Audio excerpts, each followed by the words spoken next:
இது மகிமை நேரம். கிறிஸ்துக்குள் மிகவும் பிரியமான மகிமை தொலைக்காட்சி நேயர்களை இந்த மகிமை நேரம் நிகழ்ச்சியின் வழியாக சந்திப்பதிலே மிக்க மகிழ்ச்சி அடைகிறேன். கர்த்தர் கொடுத்து வருகிறதான இந்த மேலான கிருபைகளுக்காக தேவாதி தேவனை கூட நான் ஸ்தோத்திரிக்கிறேன். இந்த வாரத்திலும் கூட கடைசி காலங்களில் சம்பவிக்க வேண்டியதை குறித்து நாம் இந்த வாரத்தில் வேதத்தின் அடிப்படையிலே தியானித்து கொண்டு வருகிறோம். அந்த பிரகாரமாக கிருபையின் காலத்தை குறித்து நாம் தியானித்தோம். அதற்கு பிற்பதாக நடக்க போகிறதான ரகசிய வருகை குறித்து நாம் தியானித்தோம். இன்றைக்கும் கூட ரகசிய வருகையிலே கைவிடப்பட்டவர்கள் இந்த உலகத்தில் இருப்பார்கள். அவர்களுக்கு ஒரு 7 வருடம் கொடுக்கப்படும். அந்த 7 வருடம் எப்படிப்பட்டதான வருடமா இருக்கும் என்று சொன்னால் அது உபத்திரவ காலமும் மகா உபத்திரவ காலமுமா இருக்கும் என்று சொல்லி வேதாகமத்தில் நாம் பார்க்கிறோம். இந்த உபத்திரவ காலத்தை குறித்தும் மகா உபத்திரவ காலத்தை குறித்தும் வேதத்தில் அநேக வசனங்கள் பழைய ஏற்பாடு துவங்கி புதிய ஏற்பாடு வரைக்கும் அநேக வசனங்கள் இதற்கு சாட்சியாக இருக்கிறதை வேதத்தில் நாம் காண முடிகிறது. ஏசாயா தீர்க்கதரிசன புஸ்தகம் 26வது அதிகாரம் 20வது வசனமும் 21வது வசனமும் இந்த உபத்திரவ காலத்தை குறித்து சொல்லுகிறது. பூமியின் அக்கிரமத்தை அது விசாரிக்கும் காலம் என்று சொல்லி இந்த ஏசாயா தீர்க்கதரிசன புஸ்தகத்தில் நாம் வாசிக்கிறோம். அதேபடியாக இன்னும் அநேக வசனங்கள் யோவேல் தீர்க்கதரிசன புஸ்தகம் 1வது அதிகாரம் 15வது வசனமும் 2வது அதிகாரம் 1வது வசனம் முதல் 31வது வசனமும் 1 தெசலோனிக்கேயர் 5வது அதிகாரம் 2வது வசனமும் இந்த உபத்திரவ காலத்தை குறித்தும் மகா உபத்திரவ காலத்தை குறித்தும் சொல்லப்பட்டிருக்கிறது. ஏன் இந்த 7 வருடங்கள் கொடுக்கப்படுகிறது என்று சொன்னால் இந்த ரகசிய வருகைக்கு முன்பதாக யூதர்கள் இயேசு கிறிஸ்துவை விசுவாசிப்பதில்லை. அவர்கள் ஆண்டவர் தான் மெய்யான தேவன், இயேசுதான் உண்மையான தேவன் என்பதை அவர்கள் விசுவாசிப்பதில்லை.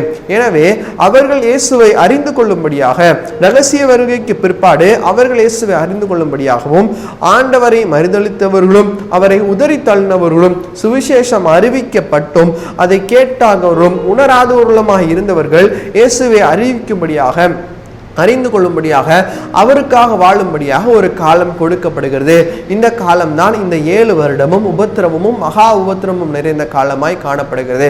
முதல் 3.5 வருடம் அது உபத்திரவ காலம், அடுத்த 3.5 வருடம் அது மகா உபத்திரவ காலம் என்று சொல்லி வேதத்தில் நாம் வாசிக்கிறோம். இதற்கு இன்னும் அடையாளமாக உபாகமம் 4வது அதிகாரம் 30வது வசனமும் 31வது வசனமும் இந்த காலம் இது வியாகுலம் நிறைந்த காலம் என்று சொல்லி உபாகமத்திலே எழுதி வைத்ததை நாம் பார்க்கிறோம். கிறிஸ்துவுக்குள் பிரியமான மத்தேயு எழுதின தீர்க்க சுவிசேஷம் 24வது அதிகாரத்திலும் இந்த உபத்திரவ காலம் எப்படியாக இருக்கும் என்று சொல்லி வேதத்தில் நாம் பார்க்கிறோம். இந்த உபத்திரவ காலத்தில் அது மிகவும் கொடியதான ஒரு காலம். இந்த உபத்திரவ காலம் யாரும் அனுபவிக்க முடியாத ஒரு காலம் என்று சொல்லி இந்த மத்தேயு சுவிசேஷம் 24வது அதிகாரம் 21வது வசனம் சொல்கிறது. ஏனெனில் உலகம் உண்டானது முதல் இதுவரைக்கும் சம்பவித்திராததும் இனிமேலும் சம்பவதியான மிகுந்த உபத்திரவம் அப்பொழுது உண்டாயிருக்கும். அந்நாட்கள் குறைக்கப்படாது இருந்தால் ஒருவனாகிலும் தப்பி போவதில்லை. தெரிந்து கொள்ளப்பட்டவர்களின் நிமித்தமோ அந்த நாட்கள் குறைக்கப்படும். அப்பொழுது இதோ கிறிஸ்து இங்கே இருக்கிறார், இதோ அங்கே இருக்கிறார் என்று எவனாயிலும் சொன்னால் நம்பாதேயுங்கள் என்று சொல்லி வேற வசனத்தில் நாம் வாசிக்கிறோம். இந்த உபத்திரவ காலத்திலே நாம் மாட்டிக்கொள்ளக்கூடாது. அப்ப அதற்கு நாம் என்ன செய்ய வேண்டும்? ஆண்டவருடைய ரகசிய வருகையிலே நாம் அவரோடு கூட எடுத்துக்கொள்ளப்பட வேண்டும்.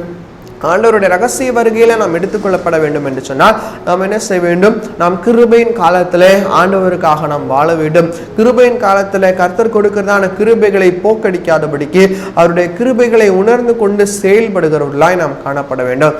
முதல் 3.5 வருடம் ஒரு மாதிரியாக இருக்கும். அடுத்த 3.5 வருடம் மிகவும் கொடியதாக இருக்கும். அந்த அடுத்த 3.5 வருடத்தில் தான் அந்தி கிறிஸ்து என்று சொல்லப்படுகிறதான ஒருவன் எழுப்புவான். இதை குறித்து 1 யோவான் 2வது அதிகாரம் 18வது வசனத்தில் பிள்ளைகளே இது கடைசி காலமாய் இருக்கிறது, அந்தி கிறிஸ்து வருவான் என்று சொல்லி நீங்கள் கேள்விப்பட்டபடி இப்பொழுது அநேக அந்தி கிறிஸ்துகள் இருக்கிறார்கள், இதனாலே இது கடைசி காலம் என்று அறிகிறோம் என்று சொல்லப்பட்டிருக்கிறது. அதே போல 1 யோவான் 4வது அதிகாரம் 3வது வசனத்திலே மாம்சத்திலே வந்த இயேசு கிறிஸ்துவை அறிக்கை பண்ணாத எந்த ஆவியும் தேவனால் உண்டானதல்ல, வருமென்று நீங்கள் கேள்விப்பட்ட அந்தி கிறிஸ்துவனுடைய ஆவி அதுவே, அது இப்பொழுது உலகத்தில் இருக்கிறது. ஆம் பிரியமானவர்களே, இயேசு கிறிஸ்துவை மறுதலிக்கிறதான இயேசு கிறிஸ்துவை அறிக்கை செய்யாததான ஒரு ஆவிதான் இந்த அந்தி கிறிஸ்துவின் ஆவி. இது அடுத்த 3.5 வருடத்தில் செயல்படும். அப்போ இந்த ஆவி என்ன செய்யும்? இயேசு கிறிஸ்துவை யாரெல்லாம் அறிக்கை செய்கிறார்களோ அவர்களுக்கு விரோதமாக இவன் செயல்படுவதை வேதம் நமக்கு தெளிவாக சுட்டி காட்டுகிறது. அப்போதுதான் இந்த முத்திரையிடப்படுதல் என்று சொல்லப்படுகிறதான ஒரு காரியம் நடக்கும். தன்னுடைய தலையிலும் தன்னுடைய நெற்றியிலும் முத்திரையிடப்பட வேண்டும். ஓரிலக்க எண்கள் பொறிக்கப்பட்டதான ஒரு காரியம் அந்த இடத்துல காணப்படும் என்று சொல்லி வேதத்தில் நாம் வாசிக்கிறோம். அப்போது இப்போது இருக்கிறதை காட்டிலும் மகா உபத்திரவ காலமாய் அந்த உபத்திரவ காலம் காணப்படும். அந்த உபத்திரவ காலத்துல யார் யாரெல்லாம் ஆண்டவருக்காக உண்மையாய் ஜீவிக்கிறார்களோ அவர்களுக்கும் ஒரு பொறுப்பு கொடுக்கப்பட்டு அவர்களும் ஆண்டவருடைய ஆளுகையிலே 1000 வருட அரசாட்சியில ஆண்டவரோடு கூட ஆளுவார்கள். ஆனால் அதில் அந்த உபத்திரவ காலத்தில் சம்பவிக்க வேண்டியவைகளை சகித்து கொள்ளும்படியாக அநேக காரியங்கள் நமக்கு காணப்பட வேண்டும். வேதத்தில் நாம் வாசிக்கிறோம், ஜனத்துக்கு விரோதமாய் ஜனம் எழுமோ, தன்னுடைய சொந்த பிள்ளைகளை கூட கொஞ்சம் தின்கிறதான ஒரு காலம், அப்படிப்பட்டதான ஒரு உபத்திரவ காலம். வேத வசனம் கிடைக்க கூடாத ஒரு காலம்.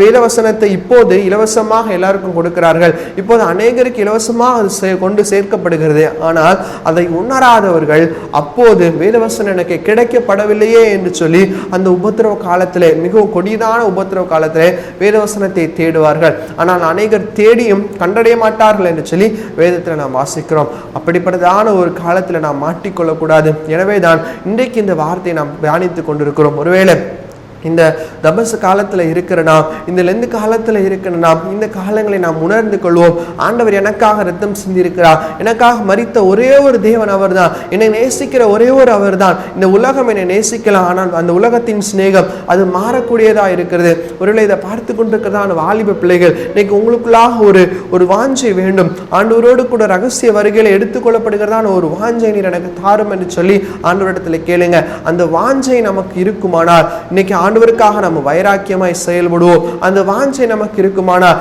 எழுப்புதலின் காலத்துல உங்களுடைய பங்கு பெரியதா இருக்கும். இல்லை எழுப்புதலின் காலம் இப்போதே வந்துவிட்டது. அந்த எழுப்புதலின் காலத்துல நம்மை நாமே செயல்படுகிறவர்களாய், செயல்படும் வீரர்களாய் மாற்றும்படியாக தான் ஆண்டவர் எதிர்பார்க்கிறார். அதற்காக தான் இன்னைக்கு ஆண்டவர் உங்களோடு கூட பேசி கொண்டிருக்கிறார். அப்படி இல்லை என்று சொன்னார், இந்த உபத்திரவ காலத்துல அநேக தடைகளை தாண்டி நான் செயல்பட்டால் மாத்திரம்தான் ஆண்டவரோடு கூட நான் பரலோக ராஜ்யத்துல சந்தோஷமா இருக்க முடியும். கிறிஸ்துவுக்குள் பிரியமானவர்களே, வாய்ப்பு கொடுக்கப்படும் போது அந்த வாய்ப்பை பயன்படுத்திக் கொள்ளுங்கள். எந்த ஒரு காரியம் இலவசமாய் கொடுக்கப்பட்டாலும் இன்னைக்கு அநேக பேர் அந்த இலவசமாய் கொடுக்கப்படுகிறதான காரியங்களை உணர்வதில்லை. அது இலவசமாக தான் கொடுக்கப்படுகிறது என்று சொல்லி உதாசீனப்படுத்துகிறார்கள். ஆனால் அப்படி நாம் இருந்து விடக்கூடாது. நாம் இலவசமாய் ஆண்டவர் நம்மை ரட்சித்திருக்கிறார், இலவசமாய் அவருடைய ரத்தத்தை சிந்தி நம்மை மீட்டுக் கொண்டிருக்கிறார், இலவசமாய் அவருடைய பிள்ளையாய் நம்மை மாற்றி இருக்கிறார். அந்த இலவசமாய் கொடுக்கப்பட்டதான கிருபையை நாம் புரிந்து கொள்ள வேண்டும். அதை தான் ஆண்டவர் நம்முடைய வாழ்க்கையில எதிர்பார்க்கிறார். இன்னைக்கு இந்த கிருபையை புரியாதபடி நாம் நடப்போமானால் நம்முடைய காலங்கள் இந்த உபத்திரவ காலத்திலே மிகவும் கொடியதான ஒரு காலமாய் காணப்படும். யார் யார் இந்த உபத்திரவ காலத்திலே மீந்திருப்பார்கள், யார் யார் ஆண்டவருக்கு இருக்க முடியும் என்று சொல்லி பார்க்கும்போது வெளிப்படுத்தின விசேஷம் 4வது அதிகாரம் 20வது அதிகாரம் 4வது வசனம் சொல்கிறது, அன்றியும் நான் சிங்காசனங்களை கண்டேன், அவைகளின் மேல் உட்கார்ந்தார்கள், நியாய தீர்ப்பு கொடுக்கும்படி அவர்களுக்கு அதிகாரம் அளிக்கப்பட்டது. இயேசுவை பற்றிய சாட்சி நிமித்தமும் தேவனுடைய வசனத்தின் நிமித்தமும் சிரசேதம் பண்ணப்பட்டவர்களுடைய ஆத்துமாக்களையும் மிருகத்தையாவது அதன் சொரூபத்தையாவது வணங்காமலும் தங்கள் நெற்றிகளிலும் தங்கள் கைகளிலும் அதன் முத்திரையை தரித்துக் கொள்ளாமலும் இருந்தவர்கள் தான் ஆண்டவரோடு கூட ஆட்சி செய்தார்கள். அவள் ரகசிய வருகையிலும் எடுத்துக்கொள்ளப்பட்டவர்கள், உபத்திரவ காலத்திலும் தன்னுடைய நெற்றிகள் தன்னுடைய கைகளில் யாதொரு காரியத்தையும் பொருத்தாதவர்களோ சொரூபத்தை வணங்காதவர்களோ ஆண்டவரோடு கூட ஆண்டவருக்காக இருந்தவர்கள் மாத்திரம்தான் ஆண்டவரோடு கூட ஆட்சி செய்ய முடியும். இன்னைக்கு நம்முடைய சூழ்நிலை என்ன, நம்ம என்ன செய்ய போகிறோம் யோசிச்சு பாருங்க. இது கடைசி காலம். இது வேதவசனம் சொல்லுகிறது, ஒரு பாடல் வரி இப்படியாக சொல்லுகிறது, கடைசி காலம் இது, செயல்பட நீ ஆயத்தமா, உன்னையிலேயே நீ செயல்படுவதற்கு நீ ஆயத்தப்படுத்திக்கோ.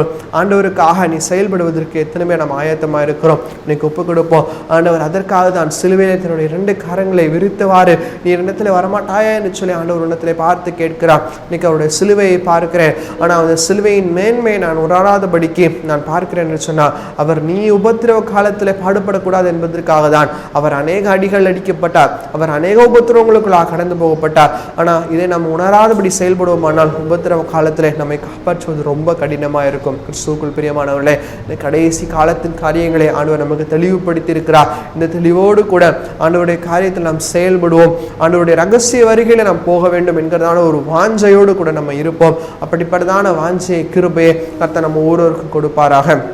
கண்களை மூடி நம்ம ஜெபிப்போம். எங்களை நேசிக்கதான எங்கள் இறக்க அந்த பரலோக பிதாவே.